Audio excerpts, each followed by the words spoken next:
diaframas, né? Muito bom com a situação.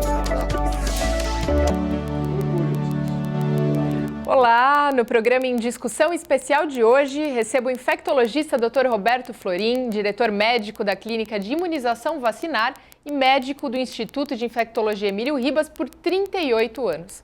Doutor, muito obrigada pela sua presença. Imagina, Mariana, um prazer.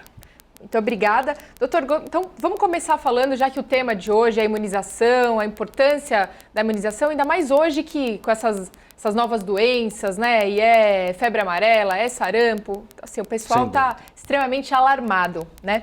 Gostaria que o senhor começasse explicando para quem nos assiste de casa, qual é a relação entre imunização e a expectativa de vida do brasileiro? Bem, inicialmente, Mariana, vou dar um exemplo. Nos Estados Unidos, o Centro de Prevenção e Controle de Doenças fez um levantamento dos 10 maiores eventos que trouxeram benefício para a saúde pública. Isso foi feito no final do século XX e essa avaliação foi feita entre os anos de 1900 e 1999.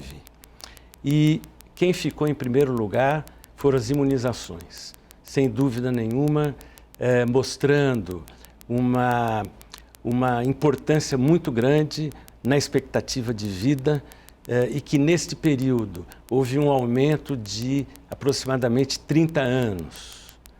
Aqui no Brasil, também, além de outros fatores, como por exemplo, melhoria sanitária, melhoria da água potável, algumas ações no sentido de estimular boa saúde, junto com a vacina, os resultados também foram excepcionais. Só para ter uma ideia, no ano de 1940, a expectativa de vida do brasileiro era ao redor de 40, 45 anos. Em 2016, passando por todo esse processo evolutivo das vacinas, nós atingimos uma expectativa de 75 anos. E existe uma previsão feita pelo IBGE que nós teremos uma expectativa de 85 anos nas próximas décadas. Tudo isso é relacionado realmente à evolução das vacinas. Com relação à evolução das vacinas, eu acho que é importante a gente comentar que em 1950 se começou no Brasil, através do Ministério da Saúde, alguns programas muito pontuais com relação a estímulo e programas de prevenção. Na época, apenas com 3 vacinas disponíveis, que era a vacina da poliomielite, a vacina contra a tuberculose e a vacina contra o sarampo. Em 1973, houve a implantação pelo Ministério da Saúde do Programa Nacional de Imunizações, do PNI, que está até hoje funcionando realmente a todo vapor. Em 1973 foi criado o primeiro calendário infantil para a população brasileira, e aí com um número um pouco maior de vacinas, como a difteria, o tétano, a coqueluche, o sarampo também, e a vacina contra a tuberculose. Isso trouxe para a nossa saúde um incremento e uma melhoria de vida bastante significativa. É claro que depois de todas essas explicações, acredito que a próxima pergunta, justamente sobre a eficácia da imunização, já está mais do que clara. Mas ainda assim, doutor, vou pedir licença e vou pedir para que o senhor, mais uma vez, reforce para quem nos assiste de casa, comentando sobre a importância da gente seguir o calendário vacinal e em momentos de surto, como que a gente está vivendo agora, por exemplo, do sarampo, sobre a importância de realmente se vacinar. Eu acho que os exemplos que se tem com a evolução das vacinas e do controle de várias doenças, que a gente pode até comentar, não existe dúvida da importância da vacinação. Mas é muito significativo, ou a gente tem que ser muito claro, de que a maioria das vacinas, elas não atingem os 100% de proteção. mas são proteções acima de 90%, 92%, a grande maioria delas. Por si só, esses dados, sem dúvida nenhuma, justificam o uso da vacina. Um outro dado que a gente pode considerar é que quanto maior for o número de pessoas vacinadas, esse restinho que a vacina poderia estar protegendo também, acaba também se beneficiando do uso da vacina de quem está ao redor. Mas a gente tem que ter realmente um foco muito grande numa população ou num objetivo de pelo menos 95% de vacinados na população como um todo para qualquer tipo de vacina. Quanto mais vacinados, melhor vai ser o controle dessas doenças. E existem complicações provenientes de algumas vacinas específicas, doutor? Ou pode haver complicações? Olha, eu acho que a gente poderia colocar da seguinte forma: complicações praticamente a gente não tem. O que acontece são intercorrências, são alguns efeitos colaterais que são conhecidos desde os estudos da vacina. Então, a presença de uma febre, a presença de uma dor muscular ou um incômodo local por causa da aplicação de vacina, são coisas que é sabida, portanto, não é considerada como complicação da vacina. Então, as vacinas, de um modo geral, são extremamente seguras, extremamente seguras. Agora, eu gostaria que o senhor comentasse a respeito de um mito, né, doutora? A gente pode colocar até como mito, porque é uma coisa que a população acaba reverberando bastante, de que algumas vacinas mais causam sintomas do que previnem, né? Então, isso é ouvido bastante, principalmente entre as camadas mais baixas da sociedade, de que tem dúvida, mas principalmente com a vacina de gripe, isso, por exemplo, que deve ser tomada anualmente e as pessoas falam, mas eu tomei e peguei gripe. Então, e não é isso, né, doutor? Não, sem dúvida. A vacina tem por objetivo prevenção, prevenir doença. E não tem nenhuma lógica se pensar que a vacina vai causar doença. Aproveitando esse exemplo que você usou da gripe, um comentário que eu sempre falo é que o brasileiro tem uma cultura de usar o termo gripe para qualquer manifestação respiratória. Então, uma coriza, uma tosse, um leve mal-estar, eu estou gripado. E, na realidade, na grande maioria das vezes, não se trata de gripe. Resfriado. Provavelmente um resfriado. São vírus diferentes. A gripe é uma doença cujo agente etiológico é o vírus influenza, que tem lá as suas divisões. Os resfriados são outros vírus chamados de vírus comuns, como adenovírus, rinovírus, que têm sintomatologia semelhante, mas com uma diferença muito grande do ponto de vista de intensidade. Então, um trabalho que a gente deve fazer e está sempre preocupado em esclarecer para os clientes, para a população em geral, que as coisas são diferentes. Inclusive, do ponto de vista teórico, é impossível uma vacina que é produzida com vírus morto, chamado vírus inativado, vai produzir uma doença. Não é possível. O vírus, no caso da gripe, o vírus influenza, o que se usa é uma partícula do vírus, que não tem nada a ver com o vírus como um todo. Então é impossível. As pessoas podem falar que tiveram e podem até ter tido a gripe, principalmente num período logo a seguir da aplicação da vacina, você pode até se contaminar. Só que a vacina só começa a fazer efeito ou produzir resultado depois de 2 semanas.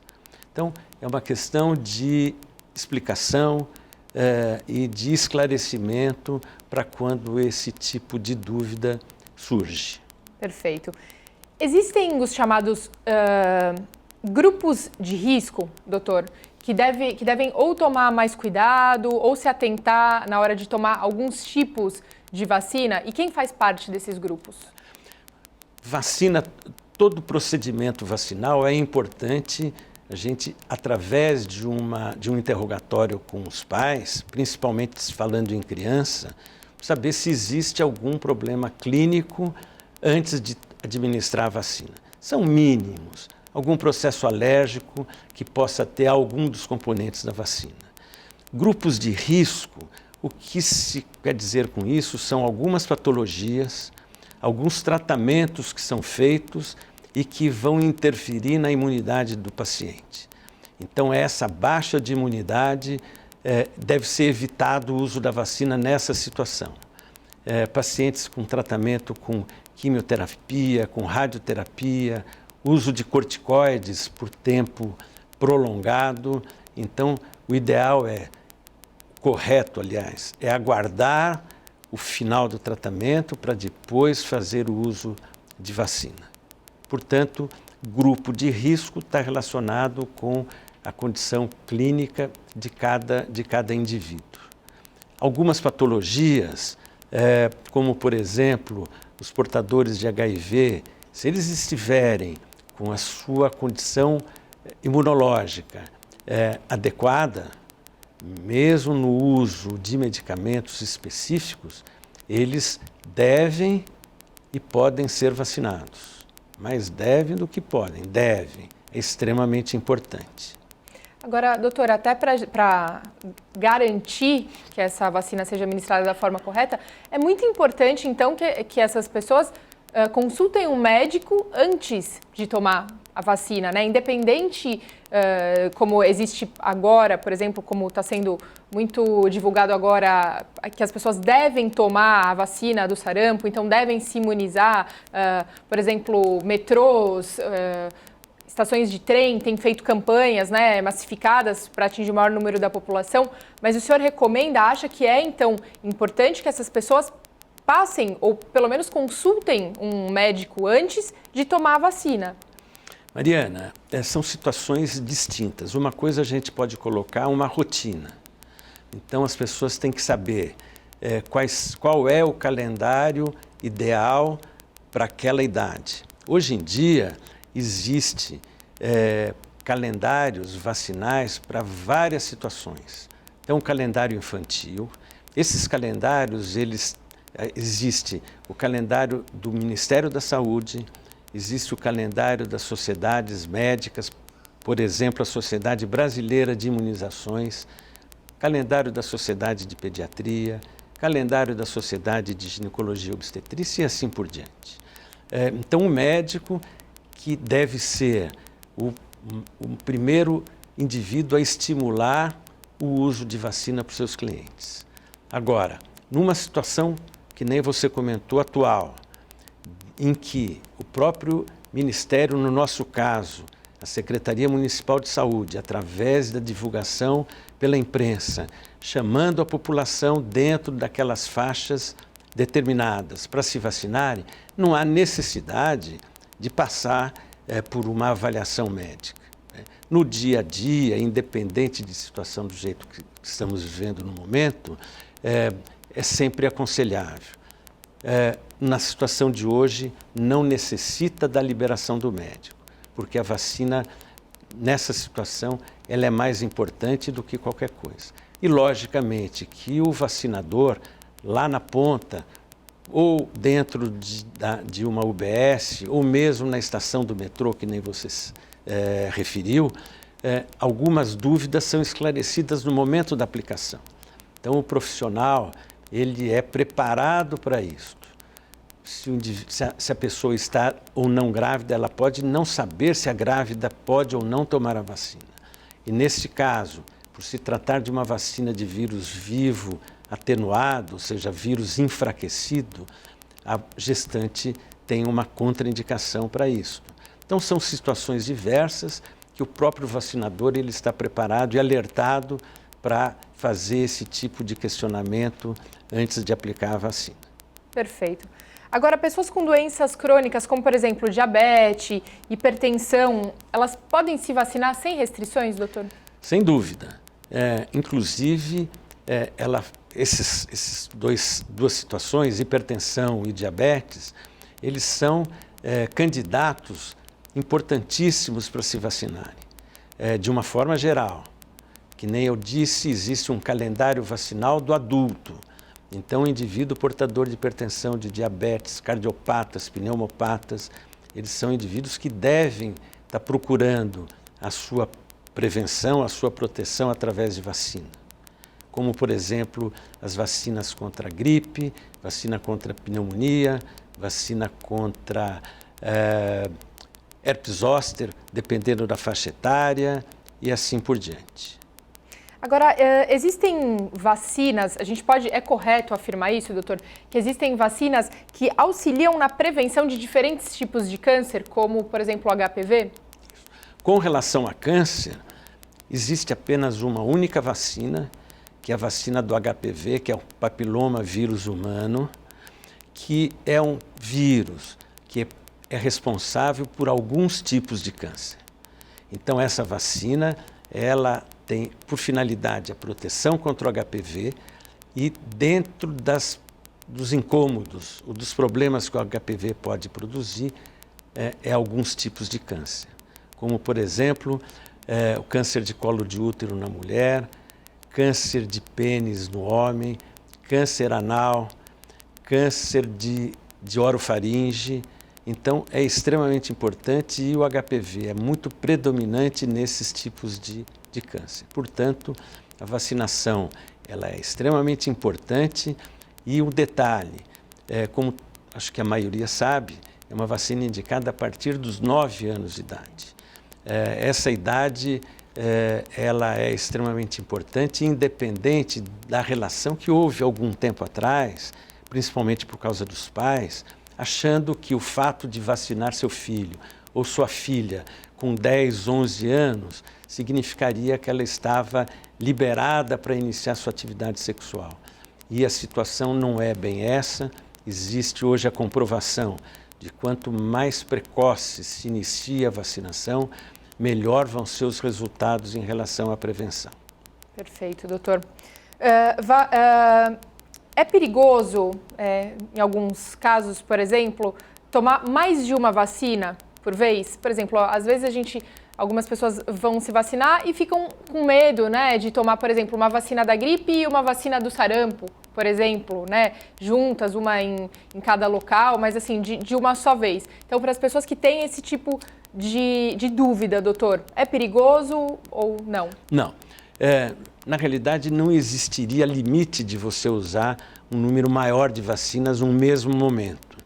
A restrição fica por conta dos pontos de aplicação. A gente tem limites em relação a músculos, em relação a regiões em que elas vão ser aplicadas. Com relação às crianças, também existe um fator de estresse muito grande. Então, o uso de duas, que na maioria das vezes é bastante suportável, às vezes 3 vacinas no mesmo momento, não traz nenhum tipo de problema. Os intervalos entre as vacinas que são estabelecidos têm, principalmente por causa dos dados com relação a nível de proteção. Existe um cuidado quando se utiliza vacinas de vírus vivo. 2 vacinas de vírus vivo, ou elas serão aplicadas no mesmo momento, ou então com um intervalo de no mínimo 30 dias. Nesse sentido, mas outras vacinas com intervalo menor ou mesmo no mesmo momento, não tem problema, apenas se respeitando essas opções de local de aplicação. E qual é o perigo, por exemplo, daquelas vacinas que são necessárias mais de uma aplicação, mais de uma dose, e a pessoa toma apenas uma dose e acha que está imunizada, como é o caso do HPV, por exemplo, que são 3 doses, doutor? 2 doses na faixa etária de 9 até 14 anos e 11 meses e 3 doses acima dos 15 anos para cima.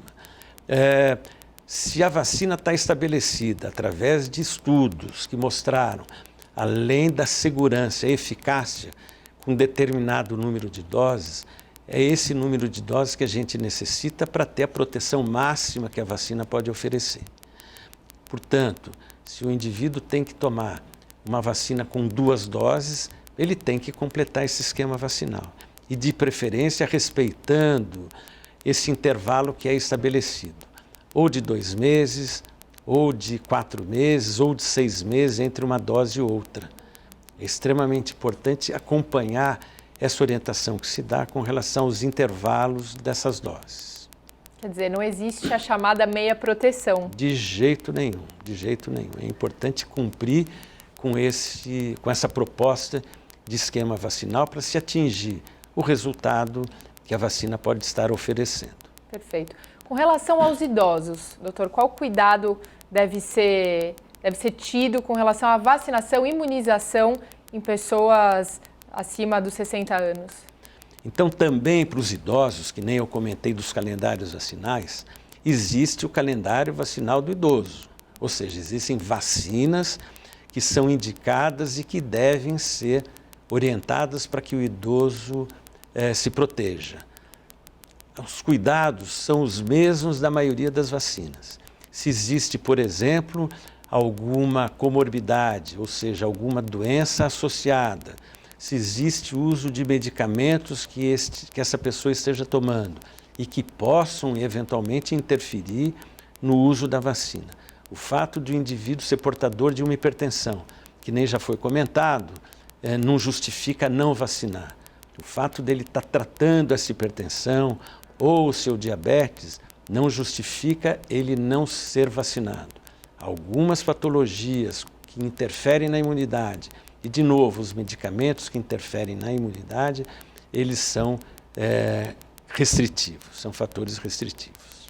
Agora, doutor, uma curiosidade pessoal, e acredito que de muitas pessoas também, por que doenças que já foram erradicadas no país, como o sarampo, por exemplo, elas estão voltando? Bem, então a primeira coisa que eu acho é a gente exemplificar o êxito de várias vacinas com relação ao controle de doenças. Então, o primeiro exemplo que eu acho que a gente pode dar é com relação à varíola. A varíola foi uma doença extremamente grave, que se disseminava de uma forma enorme, e a partir da administração do advento da vacina contra a varíola no mundo inteiro, a varíola foi totalmente erradicada. Tanto é que não existe mais vacina contra a varíola. A vacina não é produzida mais. Outras doenças são consideradas controladas, ou seja, você com uma cobertura vacinal, a doença começa a diminuir a sua intensidade, a sua frequência, até não circular mais. Então aí existe um tempo que deve ser acompanhado de pelo menos 10 anos sem a circulação desse agente para se considerar a doença sob controle. Não é erradicada, por quê? Porque existe o risco de, em determinado continente, em determinados países, existir a doença, e isso pode fazer com que ela retorne em locais onde ela está considerada controlada. E por que isso pode acontecer? Por falta de vacina, de vacinação. Não da vacina, falta da vacina não, falta da vacinação. E o exemplo que está agora em evidência é o exemplo do sarampo. Um país que tinha um certificado da Organização Mundial de Saúde de que a doença estava sob controle, ou seja, sem doença há mais ou menos 10 anos, esse certificado foi retirado porque começou a surgir novos casos de sarampo aqui. Como? Então, primeiro exemplo foi a imigração dos venezuelanos, que começaram a vir para o Brasil e desenvolveram a doença aqui. E eles encontraram uma porta aberta. Encontraram uma porta aberta em pessoas não vacinadas, a grande maioria por causa dos não vacinados. A gente teve também a imigração do vírus vindo de países da Europa. Então teve um caso em São Paulo, que uma pessoa vindo da Noruega chegou aqui e logo em seguida desenvolveu a doença. Ele não adquiriu a doença aqui.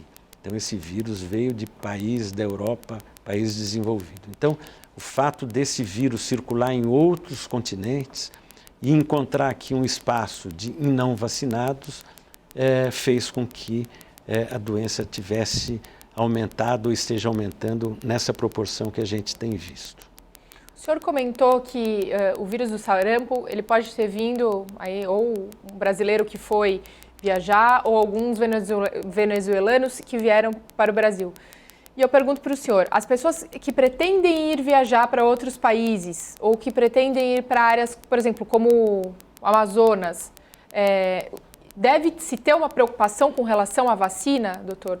Não, hoje a preocupação tem que ser com a proteção individual no local onde nós vivemos. A vacinação para outros países, não existe isso em relação ao sarampo ainda, a exigência de se vacinar para se locomover a outros países. Eu acho que a gente tem que estar preocupado com a nossa saúde aqui dentro, independente de viagem ou não. Por que eu vou me vacinar? Porque eu vou viajar se eu tenho que me vacinar estando aqui, né? Então, em relação a essa obrigatoriedade, existe uma vacina, que é a vacina de febre amarela, que alguns países exigem que para sair do Brasil é necessário a vacinação atualizada da febre amarela. Inclusive, é obrigatório o uso de um certificado internacional para a vacina de febre amarela. As outras vacinas é uma proteção individual, independente de viagem ou não.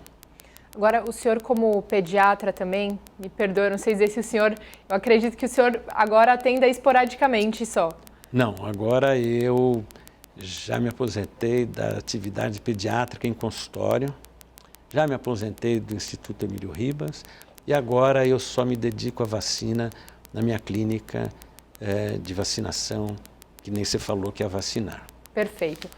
Mas acredito que o senhor saiba muito bem, acredito que melhor especialista do que o senhor, eu ainda não encontrei com relação a isso. Imagina. Quais são as principais vacinas, doutor, que no primeiro ano de vida da criança, do bebê, elas devem ser rigorosamente cumpridas? Tá. Então, veja, hoje em dia a orientação e o calendário diz que na maternidade todas as crianças devem sair depois de 2 ou 3 dias com 2 vacinas. Uma delas é a vacina BCG contra a tuberculose e a outra é a vacina contra a hepatite B. Então a gente encontra ainda um grande número de pessoas, principalmente adultos jovens e adultos, que não tomaram a vacina de hepatite B nenhuma dose ainda, e uma criança nascida há 12 horas atrás já recebeu a sua primeira dose. Então, hepatite B, que consiste em 3 doses, sendo a primeira na maternidade, a segunda com 2 meses e a terceira com 6 meses de idade. Aí vem uma série de doenças preveníveis e que hoje existe, por causa do desenvolvimento das vacinas, a possibilidade de vacinas que são combinadas. Existe dentro de uma única vacina a proteção contra várias doenças. Então, por exemplo, a difteria, o tétano e a coqueluche. Depois, a vacina contra uma bactéria chamada hemófilos e a vacina contra a poliomielite. Hoje em dia, com relação à poliomielite, se usa a vacina do vírus inativado, do vírus morto, em substituição à vacina Sabin, que é a vacina de vírus vivo. Então, a gente já está falando na difteria, no tétano, na coqueluche, na poliomielite, no hemófilos e juntamente com a hepatite B. A primeira hepatite B foi isolada na maternidade. A segunda dose está junto desse conjunto. Essa vacina vai ser repetida depois de 2 meses, ou seja, com 4 meses, e depois de mais 2 meses, com 6 meses de vida. Posteriormente, com 15 meses de vida, um primeiro reforço, e mais à frente, com 4 anos de idade, um segundo reforço. Depois dessa vacina, a gente tem a vacina contra a pneumonia, que também é dada em 2 ou 3 doses, dependendo do tipo de vacina, com 2 e 4 meses ou com 2, 4 e 6 meses. Então, a vacina de pneumonia também faz parte do calendário e a gente coloca como se fosse realmente uma obrigatoriedade, né? Além dessas, aí começam outras vacinas que são um pouco mais pontuais. Então, mesmo nessa primeira idade, a partir dos 3 meses, existe a vacina contra a meningite meningocócica, que também é extremamente importante e ela é utilizada num esquema de 2 doses no primeiro ano de vida, com intervalo de 2 meses, e após 1 ano, uma segunda dose. Então, essas vacinas são as vacinas dos primeiros 6 meses de vida. Aí a gente chama a atenção da vacina contra a febre amarela, que hoje é indicada para a população em geral, independente de circulação do vírus no momento, a partir dos 9 meses de idade. Lembrando que agora a vacina de febre amarela é uma vacina em dose única, independente da faixa etária. Aqueles indivíduos que há 1 ano, 2 anos, 1 ano e pouco atrás, foram vacinadas aqui em São Paulo por causa do surto que teve de febre amarela, que tomaram a vacina fracionada, eles estão protegidos durante pelo menos 8 anos. Quem toma a vacina integral, proteção para a vida toda, uma dose única. Então, até os primeiros 12 meses, esse é o calendário que é indicado para as crianças. Perfeito. Doutor, gostaria muito de agradecer todos os esclarecimentos e principalmente a sua presença aqui no programa Em Discussão. Será que eu posso só acrescentar mais uma coisinha? Sem dúvida. Bem rápido. Eu queria chamar a atenção da importância do Programa Nacional de Imunizações. Claro. O Programa Nacional, toda vez que eu tenho a oportunidade para conversar com os clientes, eu chamo a atenção dessa importância. O Programa Nacional é um exemplo que a gente tem para o mundo todo do que é oferecido para a população. Então, todas essas vacinas que eu citei, elas também estão disponíveis na rede pública. Portanto, não se justifica as pessoas não serem vacinadas por causa de dificuldade em relação ao acesso às vacinas. Então, os calendários, tanto da rede pública quanto das sociedades, eles se parecem muito. As diferenças são mínimas. A rede pública procura oferecer o melhor possível que tem de vacina. Portanto, eu queria deixar isso registrado porque não se justifica a não vacinação por dificuldade ou por não conseguir acesso a elas. Perfeito. Foi um adendo mais do que importante. Muito obrigada. Imagina. Doutor, mais uma vez, muito obrigada pelos esclarecimentos e pela presença. Eu que agradeço, viu, Mariana? Muito obrigada. Prazer, você sabe disso. E se você que está em casa quiser rever esse e outros programas, basta acessar o nosso canal no YouTube. Muito obrigada pela sua audiência e até breve.